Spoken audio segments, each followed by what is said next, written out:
Sam, you alright, love? Yeah, I don't want her to pay. Oh, no, let your aunt pay. Here's the thing, take everything for free that you can. It doesn't come much. If anybody offers you something for free, just take it. I remember one time my dad's friend put a $50 bill in front of me. I was 10. He's like, take it. Die for this fucking country! Don't even do that. Uh-oh. Wow. Now that looks like I said something crazy. In fact, it looks like I said something anti-American. Not true. Let's actually break down how this moment happened. I should point out this was St. Paddy's Day. So he probably came in a little drunk. I was talking to one of the door guys, and he said that that man and his wife walked into the showroom asking, questions like, is this show going to be offensive? Are there excessive use of the GD and the F words? And things like that. Usually when people ask if the show is going to be offensive, they're kind of looking to be offended. Now, the moment that it should really tipped off was he asked the door guy, would you bring your mother to this show? And the doorman, being a fan of mine, said, yeah, I would. I would bring, there's nothing he's going to say that's going to be extreme at all. Yes, there's talk of politics and things like that, but it's nothing extreme. So he was kind of warned. He sits down, first comment goes up, and actually, you know what? I'll let the comedian say what happened to him as soon as he got off stage.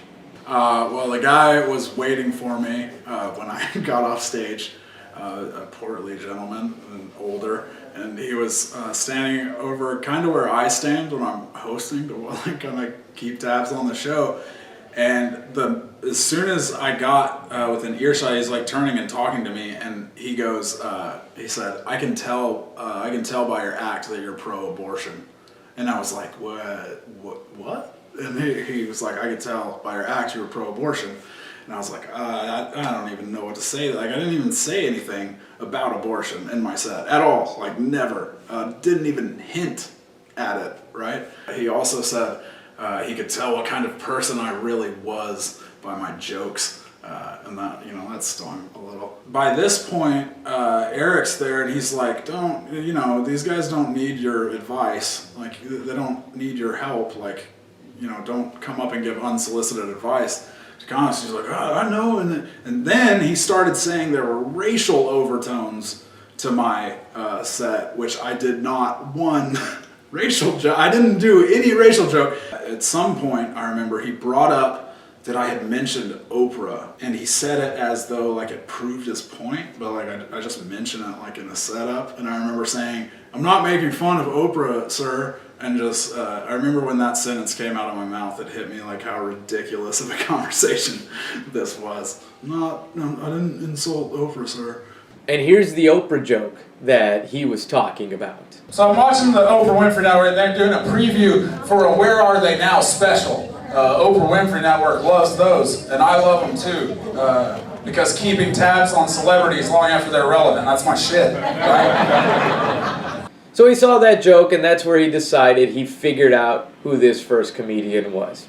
And to be honest, Scott's set is not offensive at all. It's actually a really good set. Now that's probably offensive, me saying it's actually a really good set. It's a good set. And then he told you a joke. Oh, he did. He gave me a good example of good, clean humor, and it went like this.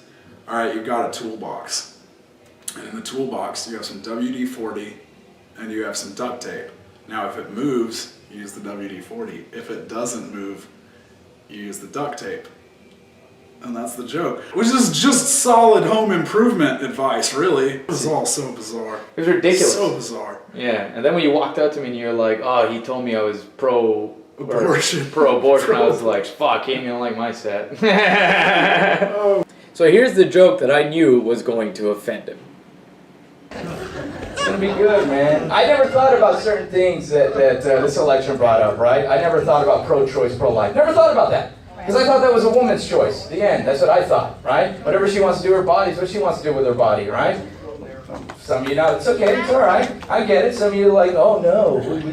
Here's the thing, guys. If there was a bill introduced that said men get kicked in the nuts at least once a week, you don't want women, vote for that. That's landslide victory. With dudes, because they think they're going to get laid from it. And then every Friday, we're going to be walking around holding our nuts like, oh man, the government shouldn't tell us what to do with our body. Go back to the sex jokes? Is that what you're telling me? No, we're digging in, guys. But I'll say this, I'm pro-life, right? You didn't think that was going to happen? Yeah, pro-life, man. When I see a baby, that's beautiful. That's life. That's innocence. A baby's beauty. When I see the adult they become, pro-choice. That's when I'm pro-choice. Because it's not the babies, it's the adults that are the problem. If it takes you 10 minutes to figure out what you want at Chick-fil-A, that's a chicken sandwich done 5 different ways. We could have X'd you out. You know what I'm saying? Was not a direct hit on either side. It was just a joke. So you may ask yourself, okay, what prompted the door guys to kick this guy out? Well, here's what was happening. He was interrupting the couple behind him. He kept going back to them and talking about how he felt between each joke. So he was upsetting the people next to him by trying to bring them in on his ideals during the show, where they were just trying to enjoy the show. And that's why the door guys kept an eye on him. Then when I did my joke, apparently he flicked me off a bunch and was very upset by that joke. I didn't see it or hear it because the entire crowd was laughing, except for him. Finally, I guess they decided that they had to kick him out, and that's what led to this moment. Is that you all right, love? Yeah, I don't want her to pay. Oh, don't let your dad pay. Here's the thing, take everything for free that you can. It doesn't come much.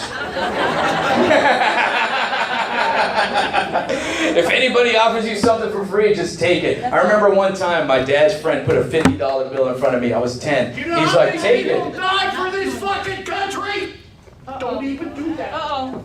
And this is how I responded. It wasn't about me. He was just drunk and You don't upset. mean it. Here's the thing. That's exactly why America's great. Because there are people that stood up for us silently. Soldiers that go to countries that they've never been to before, and they fight for us. All right? That's why America is great. That's exactly it. I went overseas to go perform for the troops. I didn't go to Iraq. I'd get a rock to the head. I didn't go there. Right? And I performed and I put a smile on their face, and it felt so beautiful to me because it was a different time zone. And here's when I knew why it was so important to support our soldiers and our troops. It was 3 a.m. in the morning. I was on American time. I started walking around the base, right? And I see a soldier huddled in a little corner trying to get the best Wi-Fi connection he can to talk to his wife over it in morning and just tell her, good morning, how you doing? And that's why we have to support America. That's why we have to remember how great we are. Because they're alone over there. They're loving everybody over here alone.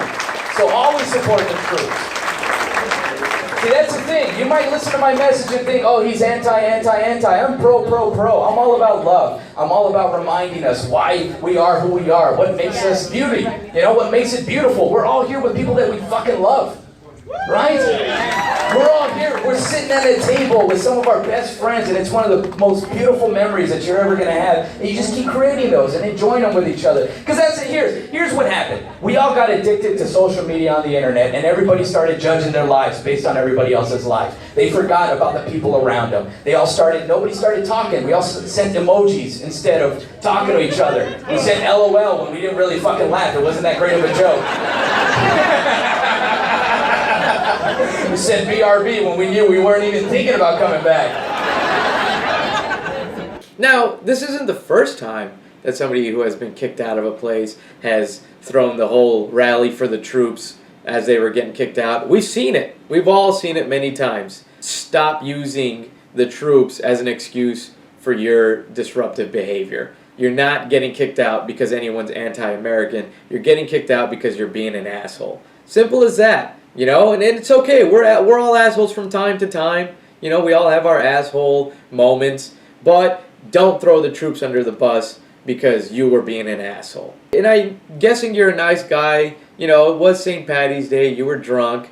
Yeah, that keyword triggered something. But if you know that you're easily upset, don't go to a comedy club. Just don't go. Why are you going to a comedy show? Okay? Comedy shows are not rallies where we're all like, yeah, let's just say things that only we completely agree with. That's not a true comedy show. It's just jokes. Listen to it. Stop being offended. Accept your faults. Accept your moments of disruptiveness. Accept the things that you may have done wrong, even though you may have not meant to. Just accept it.